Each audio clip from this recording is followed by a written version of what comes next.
नमस्कार। स्वागत है आप सबका। तो चलिए आज के दिन की भी शुरुआत करते हैं द स्पीकिंग ट्री के आर्टिकल के साथ। तो आज का जो टॉपिक है, आज हम बात करने जा रहे हैं the grace at the work place. Work place जहाँ पर हम काम करते हैं, जॉब करते हैं, तो वहाँ पर भी कृपा कैसे हो सकती है परमात्मा की, तो उसके बारे में यहाँ पर बात की गई है। तो मुकुल श्री गोयल इनके द्वारा ये आर्टिकल लिखा गया है। तो यहाँ पर ये बात कर रहे हैं कि जहाँ पर भी हम काम करते हैं ना हमारे वर्क प्लेस पे, तो वहाँ पर भी परमात्मा की कृपा जो है हमारे आसपास उपलब्ध होती है। तो वो हमारे ऊपर है कि हम इसको कैसे देखते हैं, कैसे अनुभव करते हैं, किस हिसाब से इसको रिकॉग्नाइज करते हैं। तो यहाँ पर परमात्मा की कृपा हमें किस हिसाब से मिल सकती है। जैसे जो हमारे यहाँ पर मेंटर्स होंगे, ओके, जो हमारे यहाँ पर मैनेजर्स होंगे, उनकी जैसे गाइडेंस अगर उनके अकॉर्डिंग हम चलते हैं, ओके, इसके अलावा उनकी जो ब्लेसिंग्स लेकर हम चलते हैं, इसके अलावा जो भी हमारे पास लिटरेचर अवेलेबल है, टेक्निकल लिटरेचर अवेलेबल है, वो जो हमें यहाँ पर पाथ दिखाता है हमारे कार्य के प्रति, ओके, तो हम उस कार्य को अच्छे जी जान से अपने अपने कार्य को आगे करते हैं, बढ़ाते हैं, काम करते हैं। तो इन सब चीज़ों को, ओके, ये बात कर रहे हैं कि ये हमें जो है सपोर्ट प्रोवाइड कर रहे हैं। तो यही एक रीज़न है कि हमें जो है डिवाइन ग्रेस मिल सकता है, परमात्मा की कृपा मिल सकती है।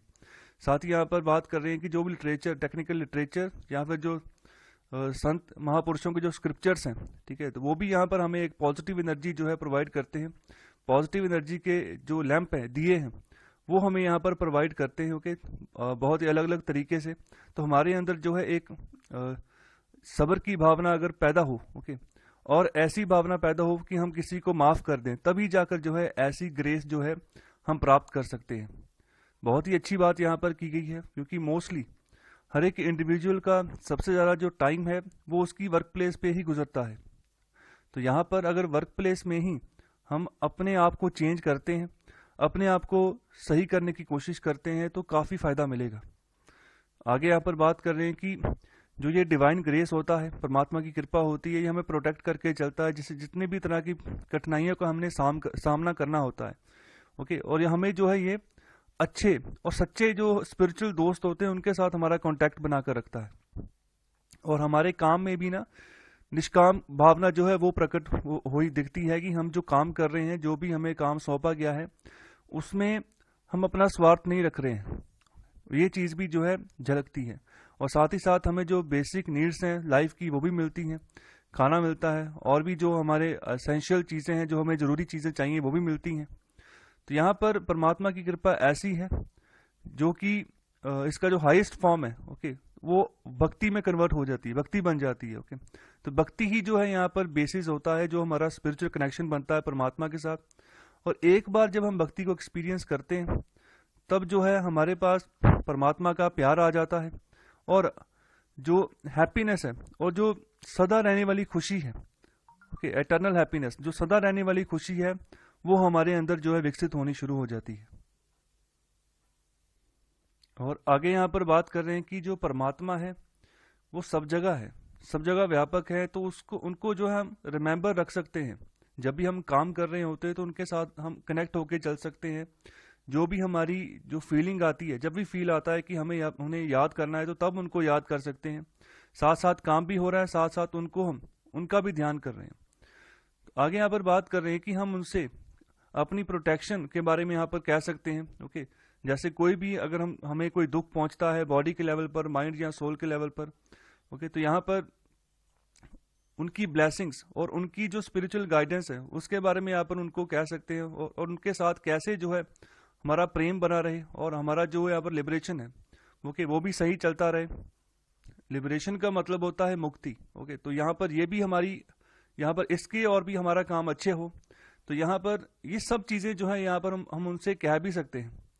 हम अपने जो विचार है, हम अपनी जो फीलिंग्स हैं वो उनके साथ शेयर कर सकते हैं, जिसके ऊपर कि हमें कोई जज नहीं करने वाला है। तो यहाँ पर और ज़्यादा जो है हम जो कृपा है वो मांग सकते हैं। तो यहाँ पर बहुत कुछ है वर्क प्लेस के ऊपर भी, जहाँ पर काम कर रहे हैं, तो वहाँ पर एक तो निष्काम भावना उत्पन्न होनी शुरू हो जाएगी। जैसे जैसे जितनी जितनी निष्काम भावना उत्पन्न होनी शुरू होगी, उतना हमारे लिए फ़ायदा है। आगे यहाँ पर बात कर रहे हैं कि जो डिवाइन ग्रेस होता है वो सबके लिए है, ओके, सबके लिए है परमात्मा की कृपा। तो यहाँ पर बॉस बहुत सारे रास्ते हैं जिससे ये जो आपको असेस हो सकती है, मिल सकती है। तो यहाँ पर बात कर रहे हैं कि जो डिवोशनल कनेक्ट है परमात्मा के साथ, जैसे कृपा के साथ जो भक्ति का कनेक्ट है, वो कैसे आप कर सकते हो, कैसे जुड़ सकते हो।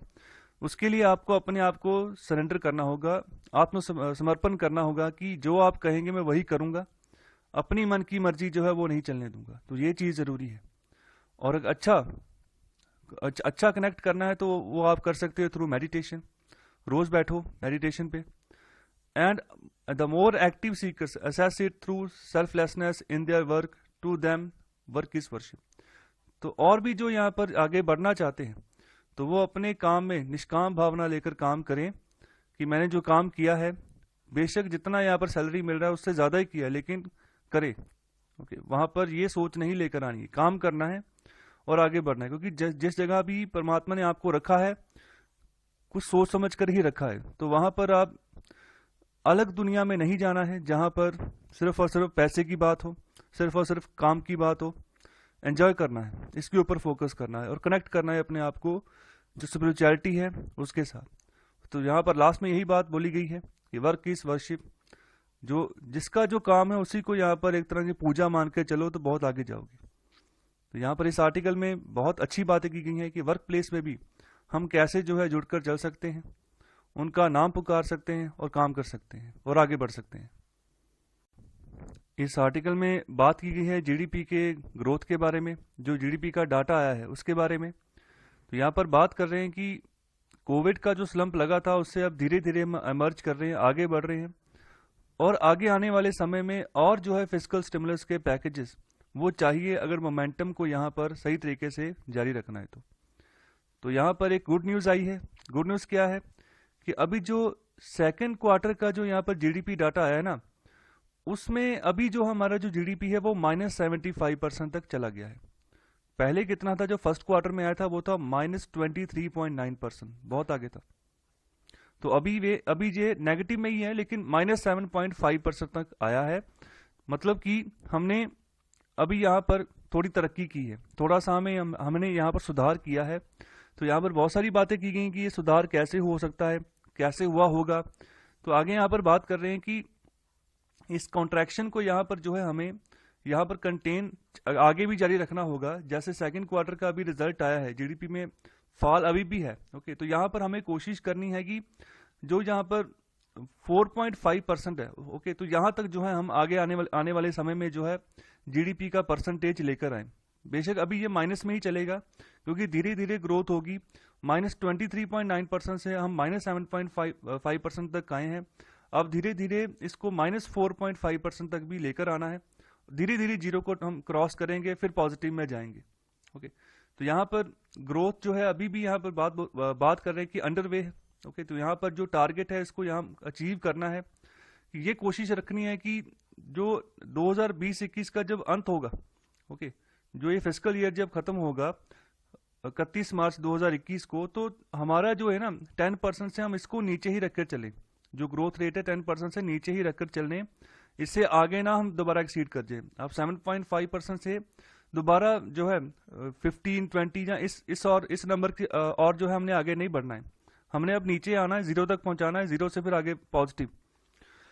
आगे यहाँ पर बात करें कि यहाँ पर जो गवर्नमेंट ने यहाँ पर स्टिमुलस पैकेजेस दिए थे, तो यहाँ पर गवर्नमेंट ने अच्छा काम किया कि टाइमली उन्होंने यहाँ पर देखा कि स्टिमुलस पैकेजेस की ज़रूरत है। तो अलग अलग तरह के पैकेजेस, अलग अलग जो यहाँ पर पैसे थे, जितनी अमाउंट थी पैसे की, वो इन्होंने डिस्ट्रीब्यूट की जहाँ पर ज़रूरी था। जैसे हम अक्सर बात करते थे कि एमएसएमई जो सेक्टर है वहाँ पर भारत सरकार ने काफ़ी पैसा दिया है। इसके अलावा जो पीएलआई स्कीम भारत सरकार ने यहाँ पर लॉन्च की थी, आत्मनिर्भर भारत पैकेज 3.0 के तहत, जहाँ पर प्रोडक्शन लिंक्ड इंसेंटिव देना था मैन्युफैक्चरर्स को ये इंसेंटिव तभी दिया जा रहा था कि आप ज़्यादा से ज़्यादा प्रोडक्शन कर सकें। तो जितनी ज़्यादा प्रोडक्शन होगी उतनी जीडीपी की परसेंटेज में भी राइज आएगा। तो आगे यहाँ पर यही बात कर रहे हैं कि जो सितंबर और अक्टूबर का जो महीना था, तो यहाँ पर भी इकोनॉमिक एक्टिविटी में काफ़ी बढ़ोतरी देखने को मिली। फेस्टिव सीजन भी था अक्टूबर में, तो उसकी वजह से भी यहाँ पर काफ़ी जो है इम्पैक्ट पड़ा, डिमांड बढ़नी शुरू हुई। डिमांड बढ़ी है तभी जो है यहाँ पर जीडीपी राइज हुई है। साथ ही साथ जो यहाँ पर इलेक्ट्रिसिटी कंजप्शन है उसमें भी ग्रोथ देखने को मिली है। लेबर पार्टिसिपेशन जो है वो भी बढ़ी है। माइग्रेंट वर्कर्स जो है वो अपने आसपास के इलाकों में भारत सरकार जो है यहाँ पर अलग अलग स्कीम्स के थ्रू वहाँ पर एम्प्लॉयड कर रही है, और कुछ वर्कर्स को यहाँ पर बोल रही है कि जहाँ से वो पहले काम करते थे वहाँ पर वापस जाएं। इसके अलावा जो ई वे बिल है, ओके, जो इलेक्ट्रॉनिकली जो बिलों का भुगतान करते हैं, ठीक है, तो ये भी काफ़ी बड़े पैमाने पर बढ़ा है। ओके, तो यहाँ पर जो स्टिमुलस पैकेजेस भारत सरकार ने दिए थे उसका बहुत अहम रोल रहा है यहाँ पर भारत की इकोनॉमी में सुधार लाने के लिए। तो यहाँ पर आगे बात कर रहे हैं कि और यहाँ पर जो है स्टिमुलस चाहिए अभी भी, अगर मोमेंटम जो है इसको बनाकर रखना है। ये मोमेंटम जो है इसको अभी बिगाड़ना नहीं है।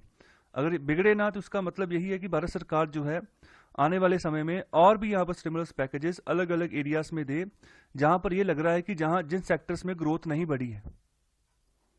और आगे यहाँ पर बात कर रहे हैं कि जो फर्क होता है नॉमिनल और रियल जीडीपी ग्रोथ में, तो उसमें भी यहाँ पर हमें पता चलता है कि कितना यहाँ पर जो है प्राइसेस में चेंजेस आया है, कितना यहाँ पर चेंज आया है बेसिकली।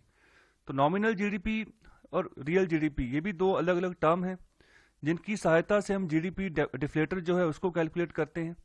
सो नॉमिनल जीडीपी हमेशा वो होती है जिसको हम मेजर करते हैं करंट प्राइसेस के हिसाब से, मतलब कि आज के दिन जो भी यहाँ पर किसी भी कमोडिटी का प्राइस चल रहा होगा तो उसके हिसाब से हम जीडीपी को यहाँ पर एस्टिमेट लगाते हैं उसका।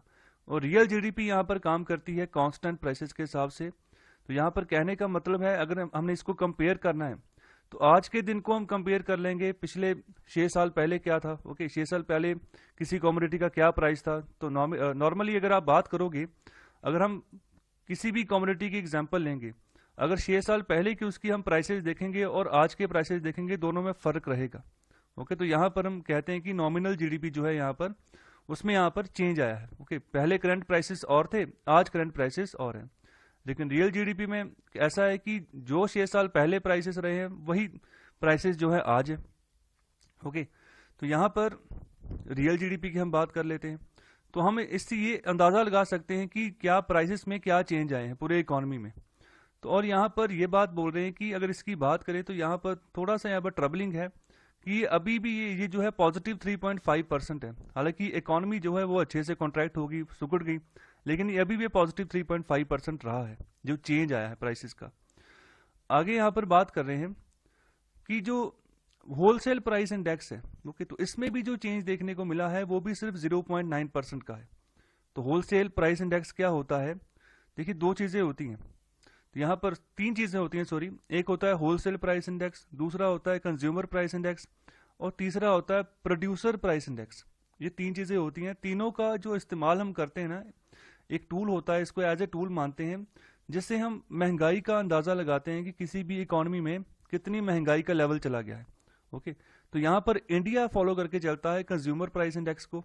ओके, और यूएसए इस फॉलो करके चलता है प्रोड्यूसर प्राइस इंडेक्स को। कहने का मतलब होलसेल प्राइस इंडेक्स का मतलब है कि होलसेल मतलब कि जो बल्क में गुड्स एंड जो गुड्स बनते हैं उनका एक बिजनेस से दूसरे बिजनेस तक जो यहाँ पर ट्रांसफर होता है।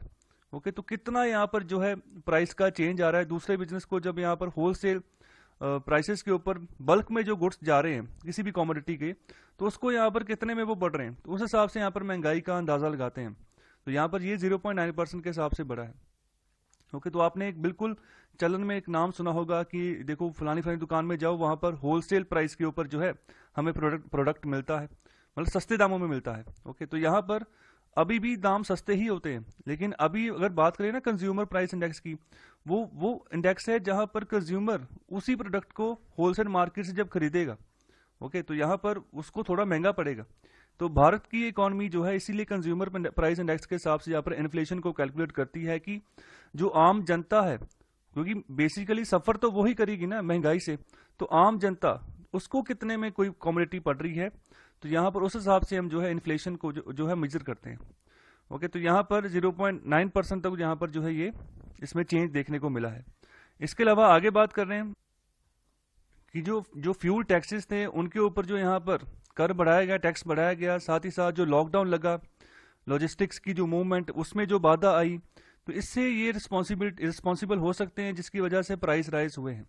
ओके, तो यहाँ पर अगर हम बात करें नॉमिनल जीडीपी रियल जीडीपी के बारे में, तो वहां पर भी यही चीज देखी है कि प्राइस जो है इन्फ्लेशन बढ़ती गई है, महंगाई बढ़ी है, और होलसेल प्राइस इंडेक्स की भी अगर बात करें तो यहाँ पर भी महंगाई जो है बढ़ती हुई देखने को मिली है।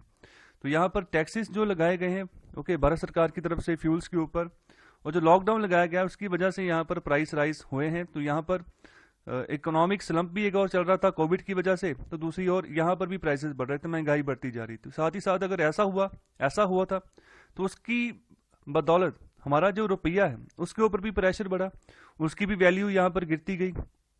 ओके, तो यहाँ पर थैंक्स कर रहे हैं कि हालांकि ग्लोबल मार्केट में क्या सिचुएशन थी, जो क्रूड ऑयल के प्राइसेस थे वो लगातार गिरते जा रहे थे। अगर ये भी बढ़ते रहते ना, अगर दूसरी ओर सरकार यहाँ पर टैक्स बढ़ाती रहती तो फिर और ज्यादा नुकसान होना था, और जो है इकोनॉमी कॉन्ट्रैक्ट हो सकती थी, और ज्यादा इन्फ्लेशन जो है वो बढ़ सकता था, महंगाई और ज्यादा हो सकती थी।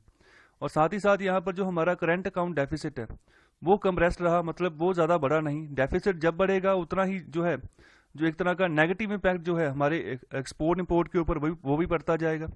तो जो भी हम यहाँ पर गुड्स एंड सर्विसेज का इंपोर्ट और एक्सपोर्ट करते हैं उसका जो भी यहाँ पर बही खाता होता है वो होता है करंट अकाउंट में।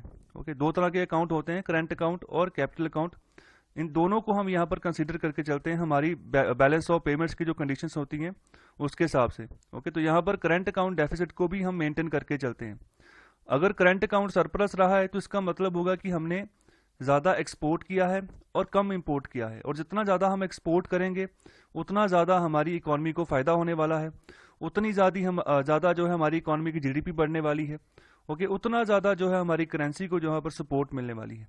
तो यहाँ पर भारत की सिचुएशन पिछले काफ़ी समय से ऐसी है कि हम इंपोर्ट ज़्यादा करते हैं, एक्सपोर्ट कम करते हैं।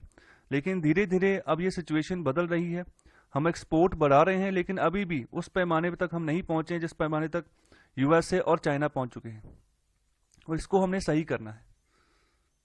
तो यहाँ पर आगे बात कर रहे हैं कि अभी आने वाले समय में ऐसी कोई भी अभी बात नहीं होनी चाहिए कि अभी हम लॉकडाउन लगाने जा रहे हैं। ओके, यहाँ पर हम और रिस्ट्रिक्शन जो है लगाने जा रहे हैं कि जो भी यहाँ पर मूवमेंट ऑफ गुड्स होगा ट्रांसपोर्ट के जरिए, तो यहाँ पर अभी आने वाले समय में किसी तरह के रिस्ट्रिक्शंस लॉकडाउन्स नहीं चाहिए।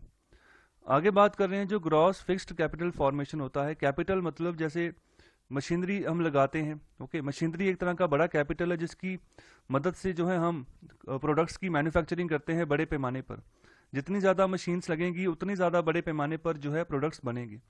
तो यहाँ पर जो जीडीपी के हिसाब से उसके प्रोपोर्शन के हिसाब से हम बात करें, करंट प्राइसेस के हिसाब से बात करें, तो यहाँ पर सेकंड क्वार्टर में ये 25.7% तक जो है यहाँ पर पहुँच चुका है। और अगर बात करें फर्स्ट क्वार्टर का जो रिजल्ट था तब ये 19.5% तक इसकी वृद्धि हुई थी।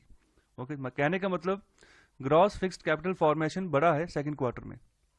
लोगों ने यहाँ पर मशीनरीज प्लांट्स जो है इसमें यहाँ पर इन्वेस्ट किया है, लगे हैं। ओके, तो यहाँ पर जितनी ज़्यादा लगेंगे उतनी ज़्यादा प्रोडक्शन होगी बड़े पैमाने पर। यहाँ पर लेकिन बात करें पिछले साल के फिस्कल ईयर के हिसाब से तो अभी भी बहुत कम है। ये ग्रॉस फिक्स्ड कैपिटल फॉर्मेशन जो हुआ है अभी भी बहुत कम है। तो यहाँ पर जो डिजायरेबल था वो था कि हम 30% से प्लस जाएंगे, लेकिन अभी कहाँ पर अटके हैं, जाकर अभी अटके हैं 25.7% के आसपास। तो यहाँ पर ये भी दिख रहा है, यहाँ पर भी लग रहा है कि गवर्नमेंट को एक अनदर जो है स्ट्रॉन्ग डोज देनी होगी यहाँ पर, जो गवर्नमेंट यहाँ पर फिजिकल पैकेजेस देती है उसमें। आगे बात कर रहे हैं कि जो यहाँ पर पब्लिक एडमिनिस्ट्रेशन या डिफेंस या अदर सर्विसेज के ऊपर जो ये खर्चा होता है, उस खर्चे में यहाँ पर भारत सरकार ने कटौती की है सेकंड क्वार्टर में। तो अगर इसको कंपेयर करें हम क्वार्टर वन के साथ, तो वहाँ पर जो था 11.9% तक आ गए हैं। तो पहले क्वार्टर वन पर कितना था, 19.1%। तो काफ़ी यहाँ पर कटौती जो है देखने को मिली है। अच्छी बात है, क्योंकि जो खर्चा है हमने अभी वहाँ करना है जहाँ पर इसकी ज़्यादा ज़रूरत है। और आगे लास्ट में यहाँ पर बात कर रहे हैं कि हमेशा ये टेंडेंसी ऐसी होती है, इंडिविजुअल्स की अगर बात करें, हम आम नागरिकों की बात करें, तो वहाँ पर अगर किसी का रेवेन्यू कम हो जाता है, किसी की सैलरी कम हो जाती है, तो वो हमेशा यही फोकस करते हैं कि हम खर्चा कम कर लें, अभी खर्चा हमें कम करना होगा, तभी जो है हम सर्वाइव कर पाएंगे। लेकिन गवर्नमेंट के यहाँ पर मैटर में, सरकारों के मैटर में ये चीज़, ये लॉजिक जो है यहाँ पर सही नहीं बैठता है। यहाँ पर बेशक इनका रेवेन्यू कम हुआ है, लेकिन इनको इकोनॉमी के हिसाब से खर्चा करना होगा। ओके, यहाँ पर ये बात कर रहे हैं, इनको खर्चा करना होगा आने वाले समय में अलग अलग वेरियस सेक्टर्स में। देखिए, अगर डिफेंस में भी खर्चा होता है, एडमिनिस्ट्रेशन में खर्चा होता है, अगर और सर्विसेज में खर्चा होता है, तो एक तरह की वहाँ पर भी प्रोडक्शन एक्टिविटी बढ़ेगी। तो प्रोडक्शन एक्टिविटी अगर बढ़ेगी तो देश की यहाँ पर जीडीपी को फायदा होगा। तो यहाँ पर जैसे भी यहाँ पर साइक्लिक इंटरवेंशंस हैं, ओके, तो इन्हीं को, इनकी गवर्नमेंट की यहाँ पर जो है ये ड्यूटी है कि इनको सही करके चले, इनको मेंटेन करके चलें।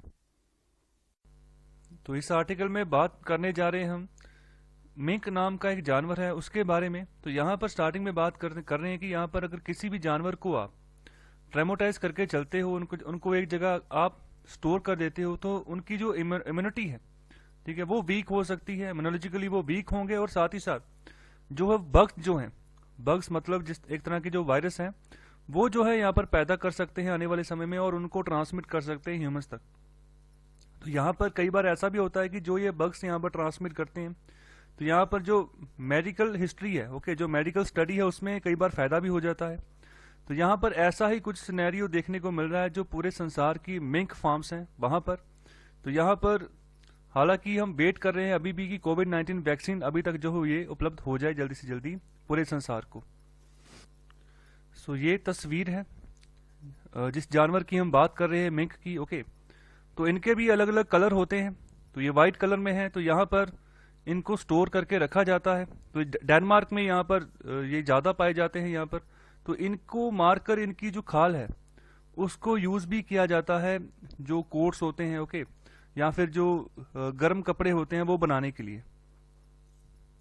तो यहाँ पर बात करने जा रहे हैं कि जो सार्स कोविड-2 है, ओके, तो यहाँ पर इसका जो यहाँ पर होता क्या है इसके तहत कि एंटीबॉडीज जो है काम नहीं कर पा रही हैं इस वायरस के खिलाफ, जिसकी वजह से वायरस जो है वो थोड़ा और मजबूत हो जाता है और हावी हो जाता है इंसान के ऊपर, जिसकी वजह से कई बार रिजल्ट ऐसा भी होता है कि इंसान की डेथ हो जाती है। ओके, तो यहाँ पर यही बात कर रहे हैं कि यहाँ पर यही सेम सिचुएशन यहाँ पर देखने को मिल रही है डेनमार्क के जो यहाँ पर मिंक फर प्रोडक्शन है। ओके, मिंक फर प्रोडक्शन मतलब कि वही मिंक जानवर को यूज करके उसकी खाल उतार कर, ठीक है, उसकी खाल निकाल कर उसका फिर यहाँ पर जो जो जैकेट्स हैं, ठीक है, वो बनाई जाती हैं। तो उसका एक तरह का मार्केट डेवलप किया हुआ है डेनमार्क की यहाँ पर।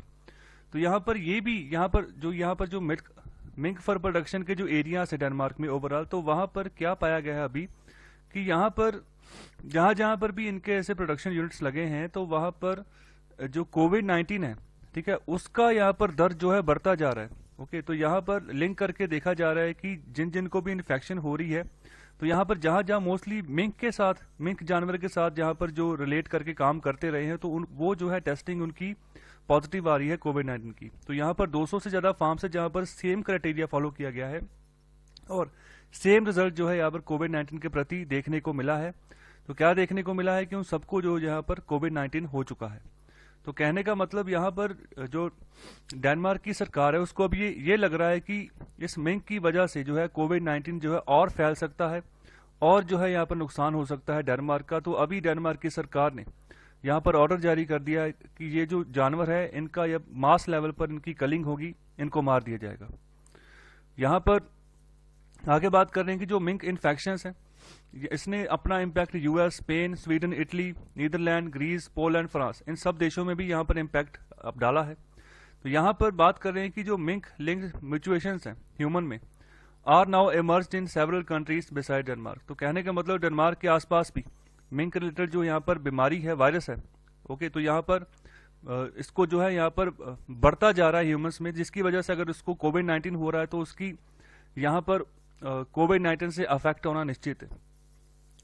तो यहाँ पर आगे बात कर रहे हैं और यहाँ पर आगे बात कर रहे हैं कि अब थोड़ा सा रिवाइंड करते हैं। अब देखो यहाँ पर जब कोविड-19 का पैंडेमिक जब ये हाईलाइट हुआ था, तो वहां पर ये बात सीधे तौर पर कही गई थी WHO के द्वारा भी कि ये एक तरह का जूनोटिक डिजीज है। जूनोटिक मतलब जो एनिमल से ट्रांसफर होता है ह्यूमंस को, ओके, उसको हम जूनोटिक डिजीज बोलते हैं। और यहाँ पर उन्होंने बोला था कि यहाँ पर जो कमर्शियल एक्सप्लॉयटेशन होता है एनिमल्स का, खासतौर पर जो वाइल्ड लाइफ, जो जंगली जानवर है, उनको आप मारकर उसकी मार्केट आपने बनाई हुई है, ये यहाँ पर जो है सही नहीं होगी। ओके, यही एक रीजन है जिसकी वजह से जो है यहाँ पर ये कोविड-19 जो है फैलना शुरू हो गया।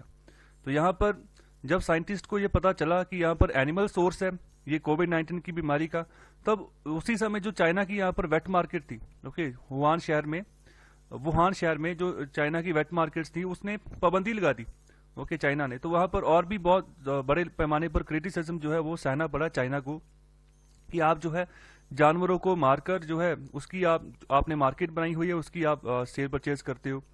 तो यहाँ पर उसी सिचुएशन के हिसाब से अभी प्रेजेंट की सिचुएशन देखो, जो डेनमार्क में जो करने जा रहे हैं, मास लेवल पर ये कलिंग करेंगे, मार देंगे इन जानवरों को। तो यहाँ पर क्या ये बात यहाँ पर ठीक नहीं बैठती है?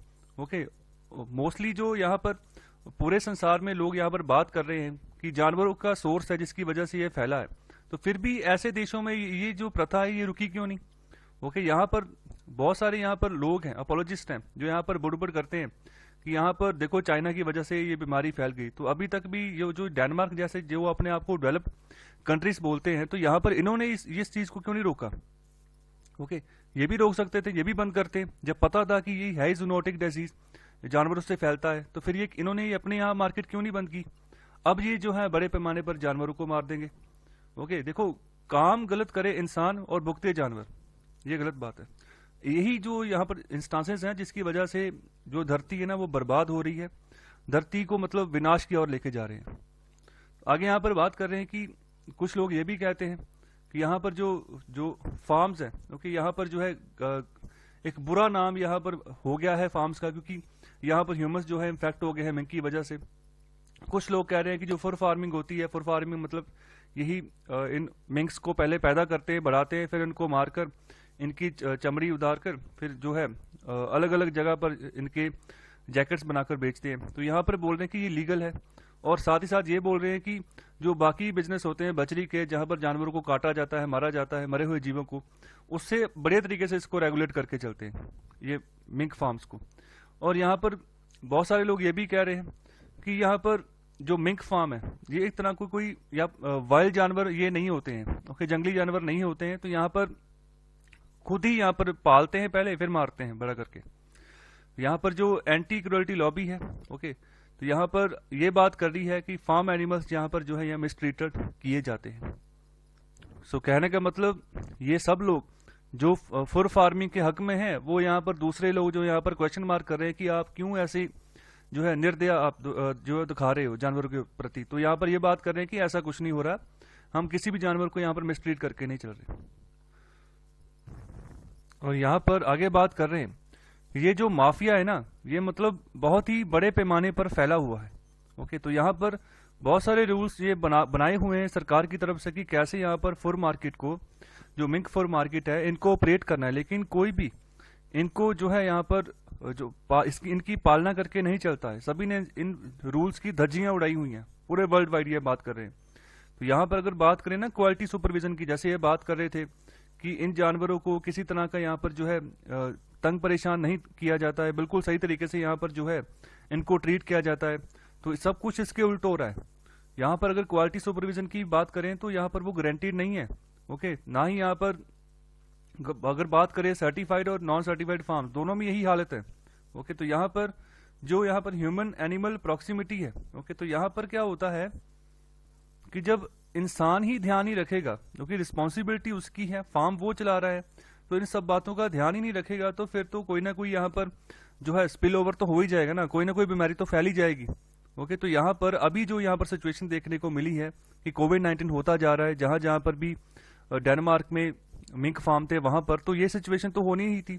जब सही तरीके से जो है नियम बनाए गए, उनको पालना ही नहीं उनकी करनी, उनको फॉलो ही नहीं करना, और अपने हाइजीन का यहाँ पर ध्यान ही नहीं रखना, जानवरों को आप ऐसी सिचुएशन में रख रहे हो जहां पर एक बहुत बुरी सिचुएशन जहां पर बनती है।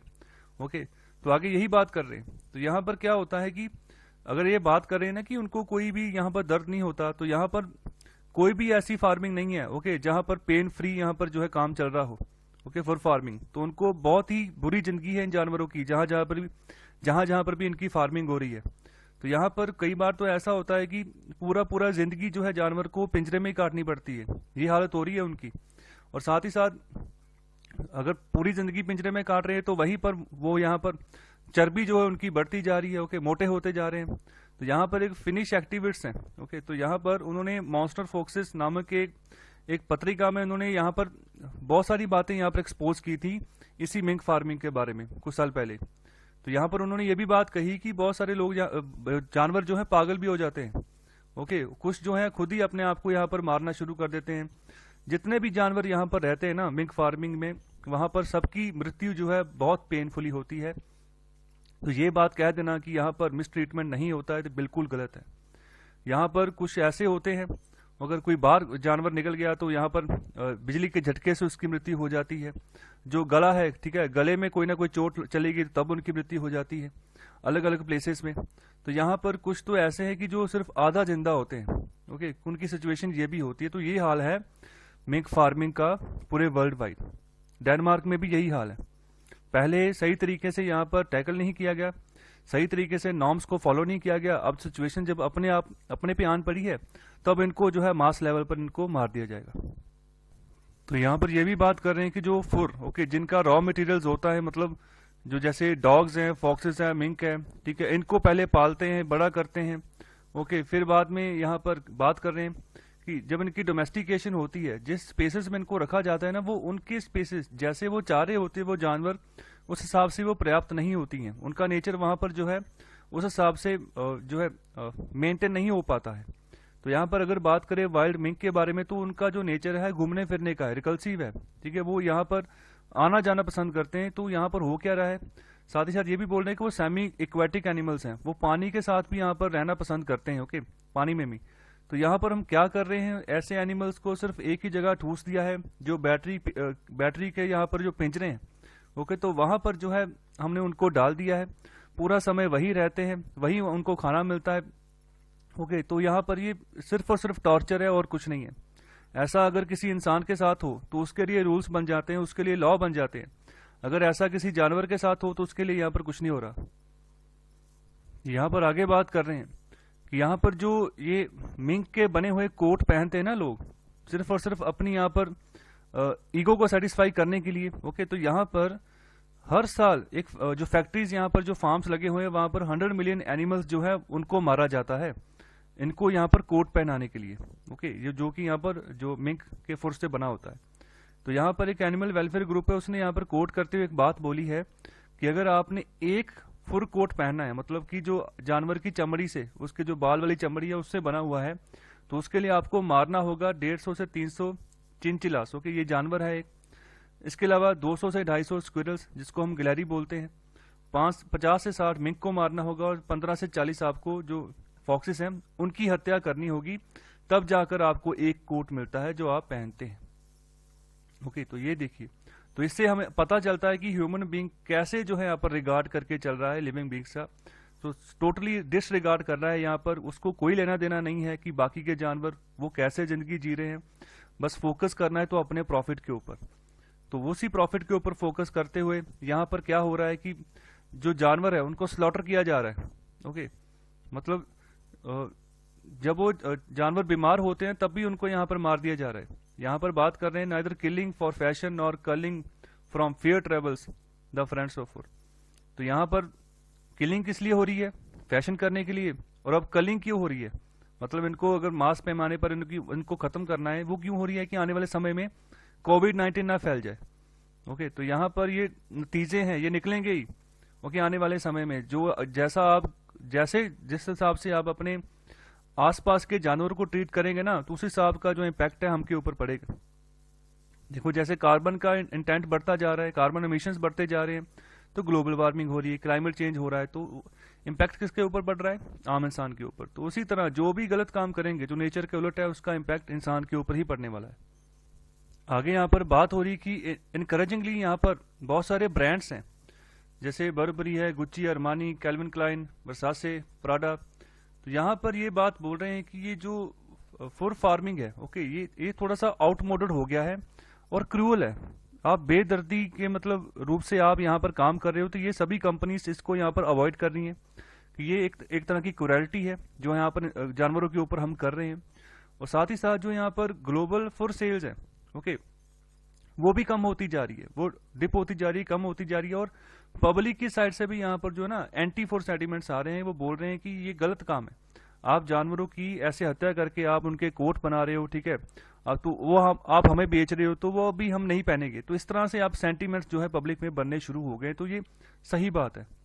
और आगे यहाँ पर बात कर रहे हैं कि बहुत सारे ऐसे फुड प्रोड्यूसिंग नेशंस थे जिन्होंने यहाँ पर ऐसी फुर फार्मिंग को अभी गैर कानूनी जो है घोषित कर दिया अपने अपनी कंट्रीज में, जैसे ब्रिटेन है, ऑस्ट्रिया है, बेल्जियम, सर्बिया, लग्जमबर्ग, नॉर्वे और चेक रिपब्लिक, ओके। तो इन्होंने इसको गैर कानूनी घोषित कर दिया। और दूसरी ओर अगर बात करें जो इसी फुल फार्मिंग के जो सपोर्टर्स हैं, जो इसी का व्यापार करते हैं, तो वो यहाँ पर बोल रहे हैं कि ये हमारी जो रोजी रोटी है उसके ऊपर इम्पैक्ट डालेगी। ये एक मल्टी बिलियन डॉलर इंडस्ट्री है। ओके, तो यहाँ पर ये भी बात कही जा रही है कि अगर इसके ऊपर बैन लगता है हमारे यहाँ, तो ये सारा का सारा बिजनेस चाइना को चला जाएगा। ओके, तो यहाँ पर ये चीज़ यहाँ पर बोल रहे हैं। आगे यहाँ पर सबसे पहले बात कर रहे हैं कि जो पैथोजेनिक इफेक्ट्स होता है, ओके, जिससे एनिमल यहाँ पर सफ़र कर रहे हैं, तो उसका यहाँ पर किसी ना किसी तरीके से ह्यूमन बींग्स को भी इम्पैक्ट होना शुरू हो जाता है। तो साइंटिस्ट यहाँ पर यही बात बोल रहे हैं कि जो मिंक है वो जो है यहाँ पर रेस्पिरेटरी डिजीज ये भी पैदा कर सकते हैं इंसानों के लिए। तो इंसानों को एक बार तो इन्फेक्ट करेंगे री इन्फेक्ट भी कर सकते हैं। तो कितना नुकसान इंसानों का इसके तहत होगा। आगे यहाँ पर जो क्लस्टर 5 वेरिएंट है, ठीक है, तो यहाँ पर ये बात बोल रहे हैं कि जो सार्स कोविड-19 है, spread in captive minks spawned changes in its spike protein gene. Okay, तो यहाँ पर जो ये वायरस है वो और जो है बड़े पैमाने पर फैलेगा। ओके, तो यहाँ पर एक स्पाइक प्रोटीन जीन की बात कर रहे हैं, ये वही एरिया है। ओके, ये क्या काम करता है, ये जो होस्ट सेल्स होते हैं ना, तो इनको बढ़ने से यहाँ पर रोकने का यहाँ पर काम करता है। Okay, which helps the virus breach host cells. तो यही एक एरिया है जहाँ पर मोस्टली जो कोविड-19 की यहाँ पर वैक्सीन जो लोग बना रहे हैं, जो कंट्रीज बना रहे हैं, तो इसी एरिया में यहाँ पर जो है अटक रहे हैं। ओके, तो यहाँ पर इसी सिचुएशन को टैकल करना है कि जो होस्ट सेल्स हैं उन्हीं को बनने से रोका जाए। ओके, तो यहाँ पर कहने का मतलब बीमारी को कैसे टैकल करना है वो हमारे हाथ में है। ओके, जैसे हम पूरे वर्ल्ड को ट्रीट करेंगे, जैसे अपने आसपास के लिविंग बींग्स को ट्रीट करेंगे, उस हिसाब से जो है हमारे ह्यूमन बींग्स का फ्यूचर होने वाला है। तो बहुत सारे रिसर्चर्स यहाँ पर ये बात बोल रहे हैं कि जो भी रिस्क हो सकते हैं इनको हमें घटाना है, कम से कम करना है, कि जिसकी वजह से कोविड-19 को एक जो है एक बैक मिल जाए कि वो और फैलना शुरू हो जाए। तो यहाँ पर एक पहले से यहाँ पर एक नॉन ह्यूमन डिजीज है, मतलब कहने का मतलब बहुत बड़े पैमाने पर इसने नुकसान कर दिया है।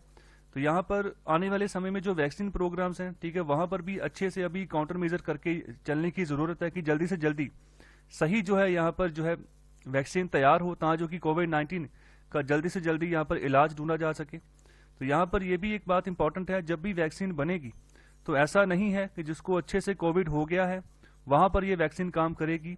ये वैक्सीन तभी असर कर पाएगी जब इनिशियल स्टेजेस के ऊपर आप पकड़ लेते हो कि आपको कोविड है। तो उसके तहत आपको किन सावधानियों को यहाँ पर यूज़ करना होगा कि अगर आपको कोई भी लक्षण देखते हैं जो कि कोविड-19 की अकॉर्डिंग बढ़ रहे हो, तो उन लक्षण का आपने यहाँ पर उसी समय आपने टेस्ट करवाना है। ओके, अगर कोविड निकलता है, अगर उस समय वैक्सीन आप यूज़ कर लेते हो तो उसका इम्पैक्ट काफ़ी ज़्यादा होगा। ओके, मतलब कहने का कि जब कोविड-19 आपके अंदर घुस रहा है, अपना रास्ता बना रहा है, आपने उसी समय उसको रोक दिया। ओके, तो ना कि जब वो आपके अंदर चला गया, अपना घर अच्छे से बना लिया, अपनी अच्छे से उसने फोर्सेस तैयार कर ली, तब आप उसको वैक्सीन दो, वो थोड़ा टफ हो जाएगा। तो यहाँ पर आगे बात कर रहे हैं कि यहाँ पर जो फुर फार्म्स हैं, ओके, जो इनकी यहाँ पर ब्रीड्स हैं, क्या इनको बिना मारे जो है हम ऐसी सिचुएशन को यहाँ पर सॉर्ट आउट कर सकते हैं कि जो है यहाँ पर बीमारी भी ना फैले, यहाँ पर वायरल ट्रांसमिशन भी ना हो, mink to human viral transmission भी ना हो, और जो यहाँ पर जो फ्रेश हेल्थ क्राइसिस यहाँ पर जो पैदा होने वाले इसको भी हम रोक लें। ओके, तो जो कि जो है जो पैंडेमिक है उसको और ना बढ़ने दें। तो क्या ऐसा कुछ हो सकता है? और यहाँ पर जो दूसरी बात कर रहे हैं कि यहाँ पर जो वर्ल्ड वाइड जो यहाँ पर पैंडेमिक का अभी जो यहाँ पर इम्पैक्ट है वो कि तो उसकी वजह से क्या क्या सामना करना पड़ा है, किन किन सिचुएशंस का यहाँ पर सामना करना पड़ा है पूरे वर्ल्ड को। तो यहाँ पर बात बोली कि लॉकडाउन्स लगे हैं, ओके, ट्रेड यहाँ पर गिर गया, नौकरियाँ चली गई। ओके, यहाँ पर अगर फैमिलीज की बात करें, ठीक है, तो वहाँ पर भी अभी ज़रूरत है कि वो यहाँ पर केयर करके चले। ओके, बीमारी जो है बढ़ती जा रही है, और जिसको पहले से बीमारी थी कोई ना कोई, उसको और खतरा जो है उसके सामने मंडरा रहा है। तो यहाँ पर जो हेल्थ सर्विसेज है, ओके, तो यहाँ पर वो भी जो है कम हुई है, उनके ऊपर वो स्ट्रेन जो है काफ़ी बढ़ गया है। ओके, काफ़ी स्ट्रेस हो चुकी है। तो यहाँ में लेसन हमें यही मिलता है कि यहाँ पर कोई भी इंडस्ट्री जो है यहाँ पर अनसस्टेनेबली जो है सरवाइव नहीं कर पाएगी आने वाले समय में।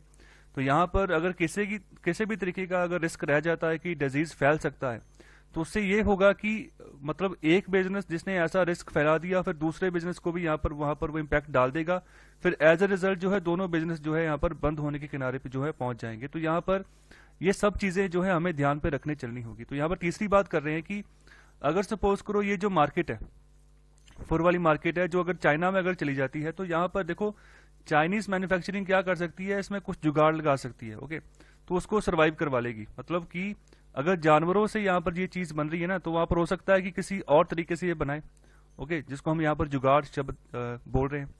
तो यहाँ पर सबसे पहले तो यहाँ पर ये बात बोल रहे हैं कि ये जो फैशन है, ओके, तो ये फैशन और ओरिएंटेड ही है अभी। तो यहाँ पर सबसे पहले तो ये है कि जानवरों की हत्या नहीं करनी है, ओके। तो यहाँ दूसरी बात यहाँ पर ये भी कह रहे हैं कि बहुत सारे इंडस्ट्री एक्सपर्ट्स ये कहते हैं कि जो चाइना जो यहाँ पर फुर बनाता है ना, जो यहाँ पर जैकेट्स वगैरह बनाता है, कोट्स वगैरह बनाता है, ओके, एनिमल फुर के, तो यहाँ पर उसकी जो क्वालिटी है, ओके, वो मैच नहीं करते हैं, ओके, उसके जो पैलेट हैं, जो बाहर वाले जो या रेशियो होते हैं, वो मैच नहीं करते हैं जो यहाँ पर यूरोपियन प्रोडक्ट्स होते हैं उनके साथ। तो यहाँ पर यही बात बोल रहे हैं कि जो चाइना है वो एक बड़ा फॉर इम्पोर्टर है, ओके, एंड एक्सपोर्टर भी है। If most countries go for free, तो अगर मोस्टली कंट्रीज ये यहाँ पर जैसे ब्रिटेन ने बैन लगा दिया, ओके, और भी बहुत सारी जो यूरोप की कंट्रीज हैं जहां पर इसको इलीगल बना दिया है, तो ऐसे ही अगर पूरे वर्ल्ड में ऐसा होना शुरू हो गया तब ये चाइना को ब्लेम करना शुरू कर देंगे कि देखो यही है जो यहाँ पर एक और तो यहाँ पर इसके कस्टमर कम होते जा रहे हैं, दूसरी और ये भी जो है यहाँ पर इंडस्ट्री लगाकर बैठा है फॉर फार्मिंग की। यहाँ पर लास्ट में यही बात बोल रहे हैं कि finally should countries compete in the unsustainable use and unethical abuse of animals or unite to prevent public health disasters that can cripple the global economy? The answer I do say is obvious. So कहने का मतलब हम सबको इकट्ठे होना होगा, सोचना होगा कि सस्टेनेबल यूज हम कैसे करें अपने रिसोर्सेज का, अपने जो आसपास के और लिविंग बींग्स हैं उनको उनके प्रति हमने एथिकली होकर सोचना है। जैसे हम एक ह्यूमन बींग दूसरे ह्यूमन बींग के बारे में सोचता है, वैसे जानवरों के बारे में भी सोचना है। तभी जो है जो आने वाले समय में जो अलग अलग तरह के डिजास्टर्स हैं उनसे हम बच सकते हैं, ओके। तो यहाँ पर ग्लोबल इकोनॉमी को अगर क्रिपल होने से बचाना है तो सबको इकट्ठे होकर एक साथ काम करना होगा, जो जो भी खामियां हैं उनको दूर करना होगा। ऐसा नहीं है कि अगर हम बात करते हैं क्लाइमेट चेंज की, तो एक कंट्री ने लॉ बना दिया तो सभी कंट्री में जो आसपास की कंट्री है, पड़ोसी कंट्री, वो लॉ बना ही नहीं रही, वो अच्छे से यहाँ पर जो है एमिशन कर रही है कार्बन का, तो फिर बात नहीं बनेगी। तो बिल्कुल ऐसे ही है, अगर जानवरों की बात करें तो अगर उनके प्रति एक अच्छी भावना लेकर चलना है, उनको भी एक अच्छा जीवन प्रोवाइड करना है, तो सभी को एक साथ आगे आना होगा। एक नहीं कि एक कंट्री ने कर दिया दूसरा नहीं करेगा, फिर धीरे धीरे जिसने नहीं किया वो जो उस मार्केट को डेवलप कर लेगा, फिर जो है यहाँ पर बीमारियां फैलनी शुरू हो जाएंगी। सो आई होप आपने लेक्चर को एंजॉय किया है। आपको लेक्चर अच्छा लगा है तो कृपया लाइक जरूर करें, ताकि कि मुझे भी पता चले कि आपको लेक्चर अच्छा लगा है या नहीं लगा है। शेयर करें और सब्सक्राइब करिए चैनल को। बहुत बहुत शुक्रिया।